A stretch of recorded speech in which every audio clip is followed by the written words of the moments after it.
Buenas noches. Bienvenidos a este espacio virtual de la Iglesia Cristiana Evangélica de Calle Belgrano de la ciudad de Santa Fe.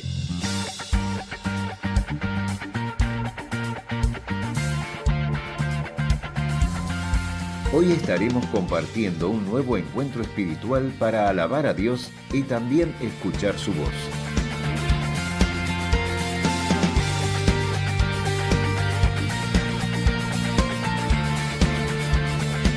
Lo hacemos juntos.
Todo de ti, cielo y tierra te adoran, los reinos se rinden, Hijo de Dios, tú eres porque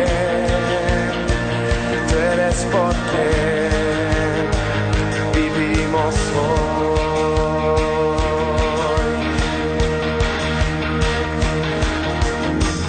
Eres quien nos liberta, la luz que guía como fuego ardiente, Hijo de Dios, tú eres porque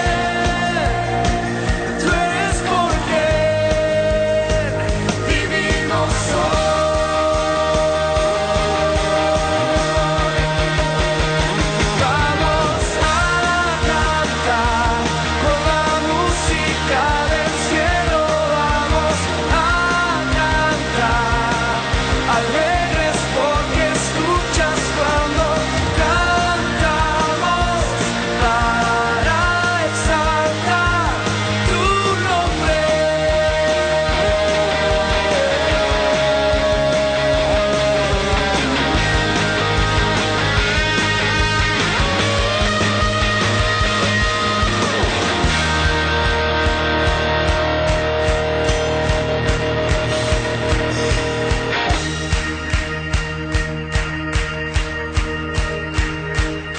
Vamos a cantar con la música del cielo, vamos a cantar alegres porque escuchas cuando cantamos para exaltar tu nombre.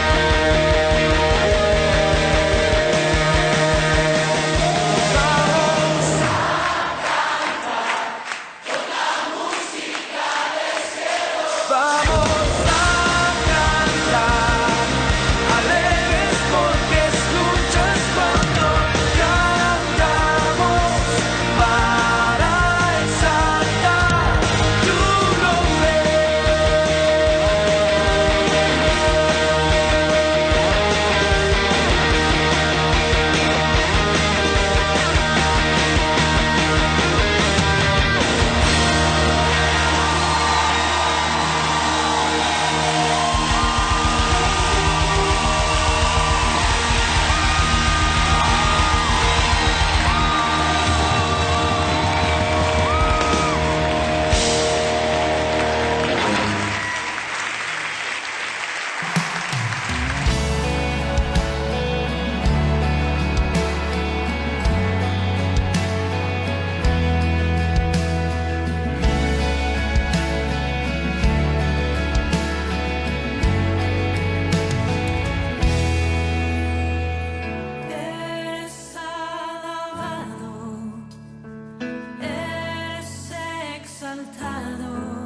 La Biblia dice que Él pelea por su pueblo. Él pelea por ti esta noche. Di esta frase con nosotros. Y yo sé quién va conmigo, va por mí. Y quien a mis enemigos hace huir. Y una vez más.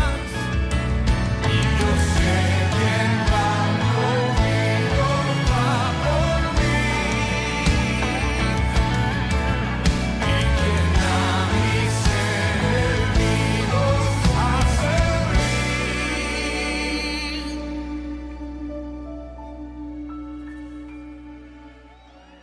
Dios imparable, Dios de imposibles, inigualable, eres invencible.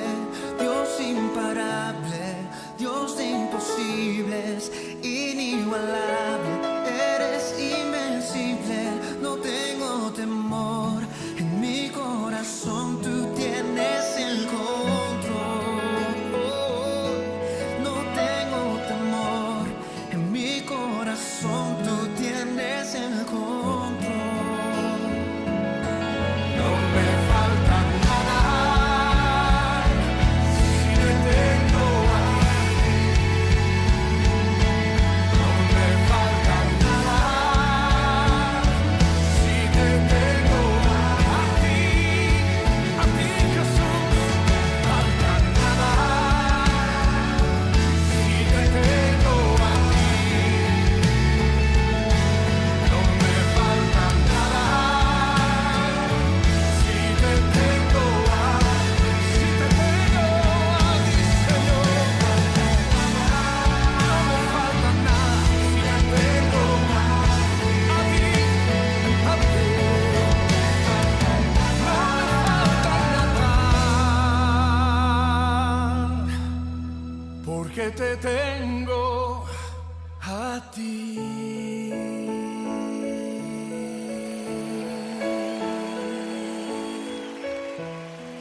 Que se oiga esa alabanza en todo el mundo.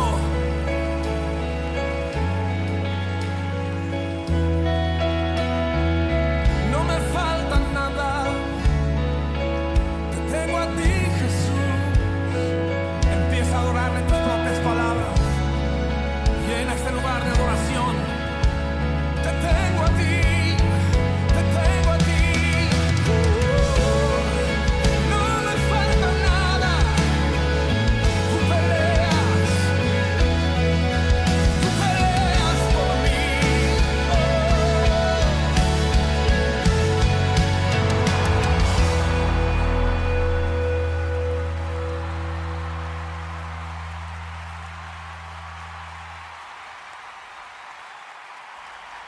Muy buenos días, queridos hermanos de nuestra congregación. Qué bendición es poder tener tantos sistemas de comunicación tecnológica para que estemos en contacto y podamos seguir estando cerca, aún cada uno estando en su hogar. Sabés que la iglesia ha arbitrado un montón de formas digitales para estar cerca, por medio de mensajes de texto, motivos de oración, audios y en este caso estos videos que nos van a acompañar con una lección de grupos pequeños, a los cuales lo podemos hacer por una forma digital también, compartir las lecciones que se nos van a llegar a cada uno de nuestros celulares. Y también la iglesia ha generado una estructura para aquellos que son más vulnerables con esta situación del coronavirus. Los adultos mayores de 60 y aquellos que tienen alguna enfermedad, seguramente alguien te ha contactado, te ha preguntado si necesitas algo y hay un sistema todo armado para poder ayudarte en esta necesidad. Así que si has sido benefactor de esto, gloria a Dios, bendecía al hermano que te estuvo contactando y lo vamos a seguir haciendo para poder estar cerca tuyo. Así que gracias por todas estas formas de comunicación, de seguir siendo iglesia, aún estando cada uno en su lugar. Una pequeña reflexión antes del mensaje de hoy, sujeto a las lecciones de grupos pequeños que nos van a ir llegando durante la sucesiva semana. Estaba pensando que en un momento Dios permitió en el mundo una persecución para que los cristianos vayan fuera de su casa y rieguen el Evangelio en el lugar donde vayan. Y ahora, de una manera también curiosa, Dios permite un coronavirus, que lo que hace no es solamente ni Santa Fe como en el momento de la inundación, muy triste, sino en el mundo entero, que las personas entren a su casa. Tal vez Dios está buscando algo de nosotros especial, ¿no? Hacer que el Evangelio pueda revivir en el seno de nuestro hogar, revivir también en el seno de nuestra propia vida y también en aquellos contactos cercanos que son nuestras familias o nuestros amigos que no tienen a Cristo, poder hablarles de Él. Te dejo este desafío para poder compartirlo durante todo este tiempo y tantas reflexiones que cada uno de nosotros tendrá. Bueno, sin más, vamos a la lección de hoy, ¿no? El objetivo es generar un disparador para que después lo podamos compartir por medio de las redes sociales con nuestros grupos pequeños, nuestros contactos y nuestros amigos. La Iglesia ha elegido poder hablar acerca de un libro durante 5 semanas consecutivas y es el libro de Santiago. Y qué mejor que este libro para poder compartirlos todos juntos. Saben que Santiago es un libro que ha hecho mucho ruido en el mundo de la fe, en el mundo religioso, siempre ha hecho mucho ruido, porque algunos, no leyendo con justicia lo que dice el libro de Santiago, han malinterpretado este concepto que Santiago expone acerca de la fe y de las obras. Algunos lo han interpretado tan mal a la situación que han llevado a las personas a que su fe se aferre a las obras, ¿no? Y sin obras no alcanzar la salvación. Bueno, esto está completamente errado y está mal leído en la Biblia, pero esto de la fe y de las obras alcanza un valor mayor, mayúsculo, cuando entendemos quién fue Santiago, el autor de este libro, del cual hoy nosotros vamos a meditar y compartir. Hubo 3 Santiagos que podrían haber escrito el libro de Santiago. 2 de ellos fueron discípulos de Jesús. Ustedes saben que la palabra Santiago y Jacobo eran lo mismo, eran como el mismo nombre, no viene al caso la explicación, pero había 2 Santiagos o Jacobos que eran discípulos de Jesús. Uno más prominente que el otro. Santiago el mayor, recordás, Pedro, Juan y Jacobo. Santiago no lo pudo haber escrito porque fue el primero que murió y esta carta se escribió unos años después de su muerte, así que él no pudo haber sido. El otro Santiago era Santiago el menor, tampoco lo pudo haber escrito porque no tuvo un gran protagonismo Santiago el menor, y también él fue a otro lugar a evangelizar. Nos queda un Santiago que pudo haber escrito este libro, y ¿saben quién fue? Santiago, el hermano de Jesús. Este Santiago no creía en Jesús teniéndolo a Jesús en su casa. La Biblia dice, cuando empiezan a hablar de Jesús, dice, las personas decían, ¿no es este Jesús el hijo de José, el carpintero, de María, el hermano de Santiago? Y empiezan a nombrar hermanos y hermanas de Jesús, vendrían a ser de crianza. Bueno, este Santiago era el hermano de Jesús, hermano que viendo las obras de Jesús cara a cara, imagínate lo que es vivir con Jesús en tu casa, ese Jesús de los milagros todos los días en tu casa. Bueno, ahí estaba Santiago, veía a Jesús, veía que Jesús era el Hijo de Dios. Me imagino a un José y a una María diciéndole, pero Santiaguito, mirá lo que nos pasó, vino el ángel. Bueno, no lo creyó, hasta que en un momento, después de la resurrección de Jesús, dice que Jesús se le presenta a Santiago. ¿Qué es Santiago? Su hermano de crianza. Y Santiago cree en Jesús. Entonces, Dios lo escoge para que pueda hablar de este libro, de este tema, de la fe y de las obras. ¿Y quién mejor que Santiago para poder contarle al mundo entero que la fe en Cristo y las obras de la práctica cotidiana de un cristiano hacen el todo de lo que Dios busca? Que no alcanza solo con las obras, de hecho, podemos hacer obras toda la vida y no nos va a alcanzar. Y tampoco alcanza con decir, somos cristianos y vamos a la iglesia, y cuando alguien tiene una necesidad le decimos, voy a orar por vos, hermanito, quédate tranquilo, y no nos movemos. La combinación justa, la sal y la pimienta entre la fe y las obras, hacen de este libro y del autor de este libro una explicación extraordinaria para que nosotros entendamos que la obra de Dios tiene esta combinación, es fe y es acción, ¿no? Por eso hoy yo quiero que podamos meditar en Santiago capítulo 1, y en Santiago capítulo 1 vamos a hablar de esto, ¿no? De cristianos en acción.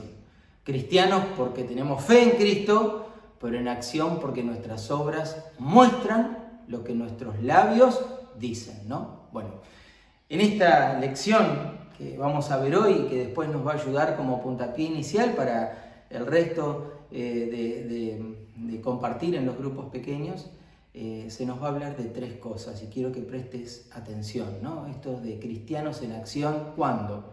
Bueno, un cristiano en acción, primero cuando se enfrenta a las pruebas, ¿no? ¿Qué pasa con un cristiano en acción cuando se enfrenta a las pruebas? Segundo, Santiago 1 dice, ¿qué le pasa a un cristiano en acción cuando se enfrenta a la tentación?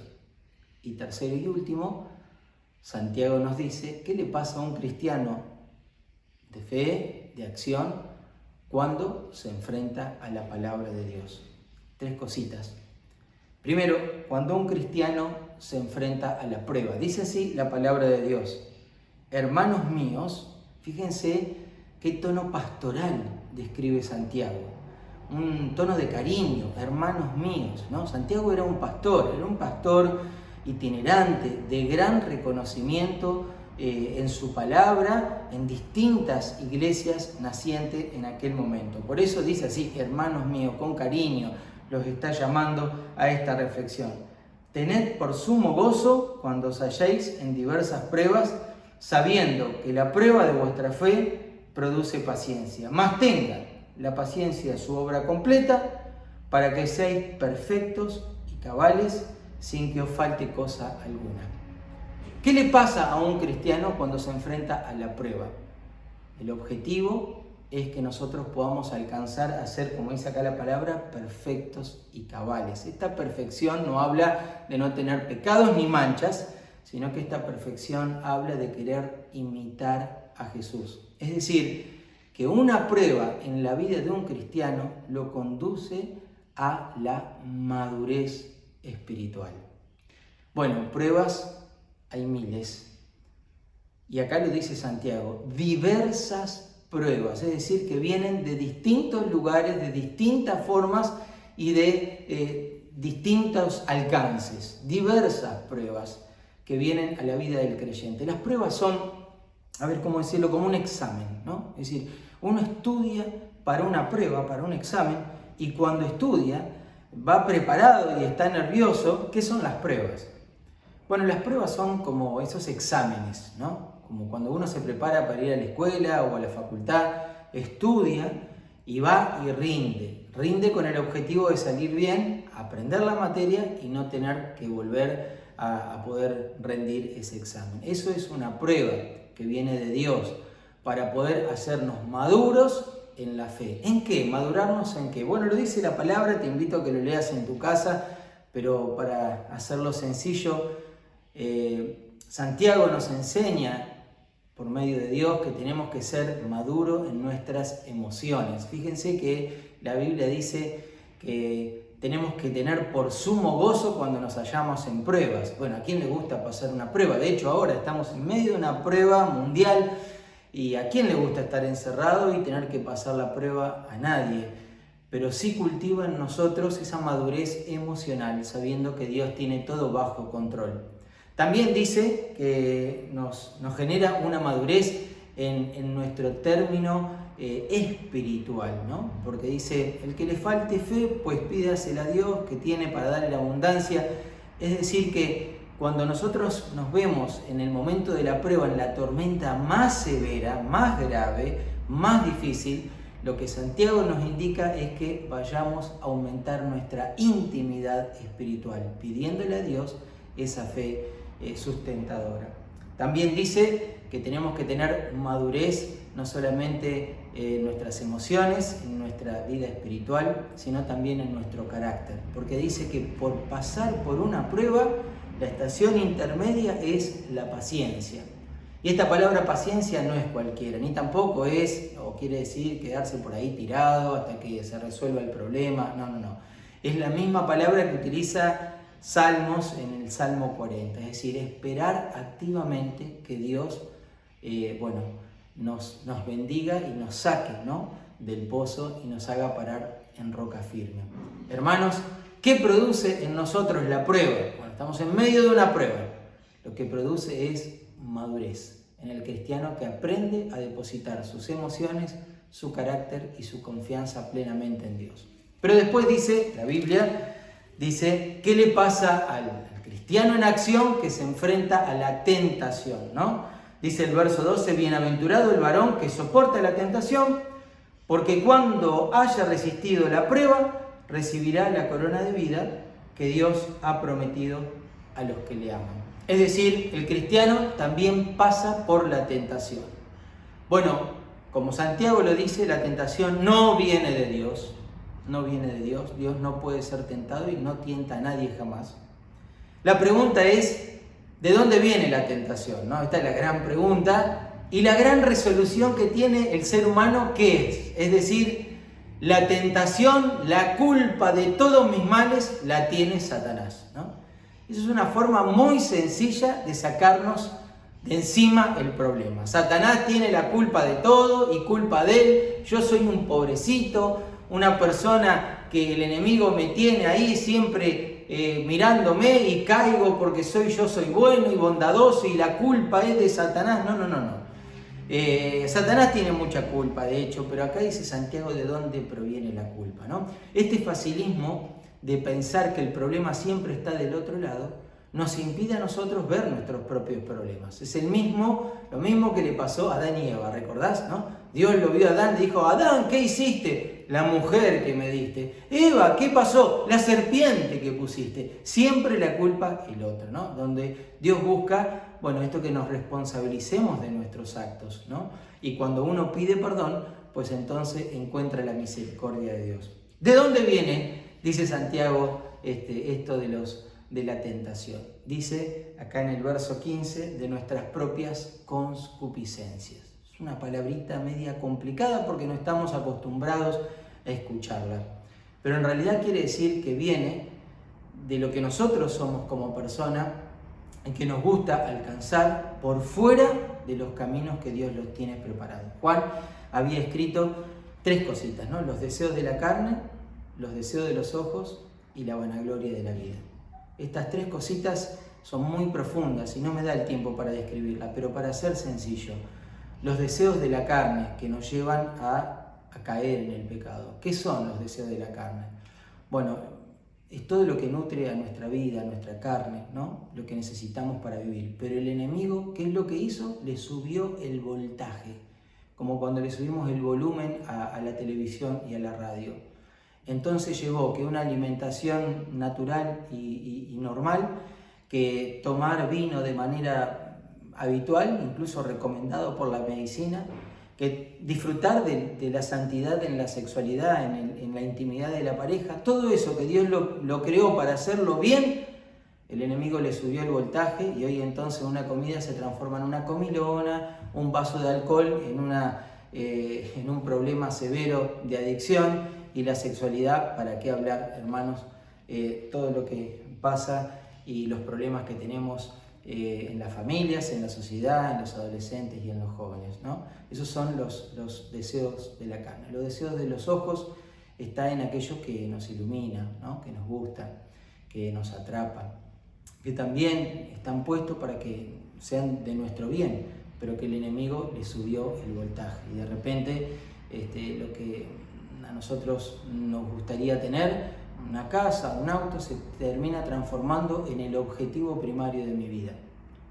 Y tengo esas trampitas, ¿no? De decir, no, lo que pasa es que yo me dedico un tiempo al estudio, un tiempo a la casa, hasta que después ese tiempo de una semana se transforma en un mes, en un año, en una vida entera, cuando te acordás se te pasó el tranco para servir a Dios como Dios quiere. Y después dice la vanagloria de la vida. Ahí ya no tiene nada que ver lo económico ni lo físico, sino que tiene que ver a donde uno quiere llegar, el lugar, ¿no? Esto es muy importante. Porque Dios tiene preparado para nosotros lugares de privilegios, ¿no? En todo lugar. Pero cuando nosotros usamos herramientas humanas para alcanzar lo que Dios nos tiene preparado, pues entonces estamos ahí desobedeciendo la voz de Dios. Y Santiago dice lo que pasa, dice que esto que es un pecado, que ya sea de los ojos, de la carne o la vanagloria de la vida, transcurre como un embarazo. Mirá qué buena similitud le puso Santiago, porque un embarazo que vos decís, bueno, el embarazo es visible, no siempre. Los primeros meses el embarazo pasa inadvertido. La madre puede darse algún síntoma, puede saber algo. Bueno, hoy hay múltiples métodos de diagnóstico y esto es un poquito más sencillo, pero créeme que en los primeros meses no es tan sencillo. Hay algunas personas que han ocultado su embarazo toda su vida, pero llega un momento en que el embarazo va a término y sale a luz, ¿no? Eso es lo que ejemplifica Santiago. Cuanto más nosotros nos cubrimos en estas cosas de nuestros pecados, bueno, los vamos guardando y lo vamos a poder aguantar un tiempo, pero en un momento sale a la luz. Hermano, la enseñanza es clarita. Hagamos una lista de las cosas que estamos haciendo mal, ya sea de los ojos, de la carne o de lo que queremos alcanzar, y caigamos de rodilla a pedir perdón. No hay otra alternativa. Si no, buscá la historia de David y decime cómo David, con tantos pecados, de los cuales vos y yo conocemos, pudo ser llamado, este es un hombre conforme al corazón de Dios. Porque David tuvo ese gran secreto que hoy estamos descubriendo, ¿no? Entregarle a Dios el perdón para nunca más volver a cometerlos. Y termina esta serie diciendo qué es lo que le pasa a un cristiano cuando se enfrenta a este precioso libro que se llama Palabra de Dios. Bueno, dice la Biblia, por lo cual, desechando toda inmundicia y abundancia de malicia, recibid con mansedumbre la palabra implantada, la cual puede salvar vuestras vidas. ¿Qué pasa cuando un cristiano se enfrenta a la palabra? Lo que pasa es que en nuestras vidas debe haber cambios, obras genuinas de un verdadero cristiano. Un día lo comenté en un grupo cuando estábamos en la escuela de Pasos, cuando di un pequeño devocional, porque una vez me preguntaron cuál es la mejor versión de la Biblia, ¿no? Claro, ahí había los dos polos etarios, los que usamos la Reina Valera 1960 y es la nuestra. Y bueno, los chicos más jóvenes que están más acostumbrados a tener otras versiones de la Biblia. Y entonces, bueno, me puse entre la espada y la pared, como estoy ahora, en contra de una pared, porque digo, bueno, a ver, si digo una cosa voy a quedar mal con los otros, y si digo... Entonces se me dio por decir que la mejor versión de la Biblia es la que interpreta tu vida. Mi querido hermano, si mi vida y tu vida no reflejan lo que sabemos de memoria de este libro, es difícil poder hacerle creer al mundo que Cristo tiene poder para cambiar. Cristo cambia y tiene poder para cambiar, pero lo hace por el reflejo de nuestras vidas. Hermanos, que este libro que tenemos acá provoque cambios continuos hasta la medida de la estatura de la plenitud de Cristo. Mis hermanos, ¿qué nos pasa cuando un cristiano de acción se enfrenta a la prueba? Madurez. ¿Y qué le pasa a un cristiano de acción cuando se enfrenta a la tentación? Provoca firmeza. Es decir, no vuelve a querer caer en esa circunstancia. ¿Y qué provoca a un hijo de Dios? Cuando se enfrenta a la palabra, le produce cambios. Cambios que reflejan que en mi vida está viviendo el dueño del mundo. Querido hermano, te invito a que tengas un tiempito de oración. Quédate ahí donde estás, termina de escuchar este mensaje y puedas orar 1 minutito, 2 minutos, no tenemos apuro, y le puedas decir a Dios que siga nutriendo con tu vida la riqueza de su vida de Dios en cada uno de nosotros. Nos quedamos en oración. Dios bendiga tu vida, te cuide y prospere en el nombre de Jesús. Amén.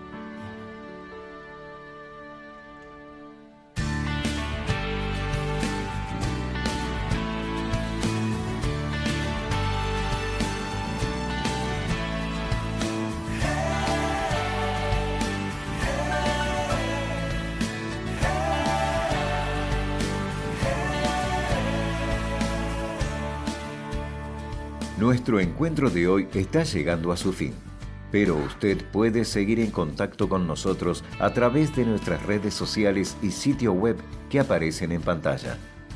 Si está pasando por un momento de necesidad, tiene algún motivo de oración o desea ser contactado por alguno de nuestros pastores, no dude en escribirnos por WhatsApp al 54 342 525 1925 y en todas las redes sociales.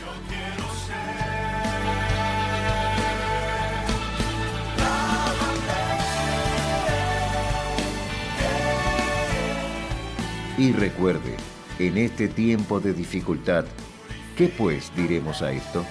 Si Dios es por nosotros, ¿quién contra nosotros?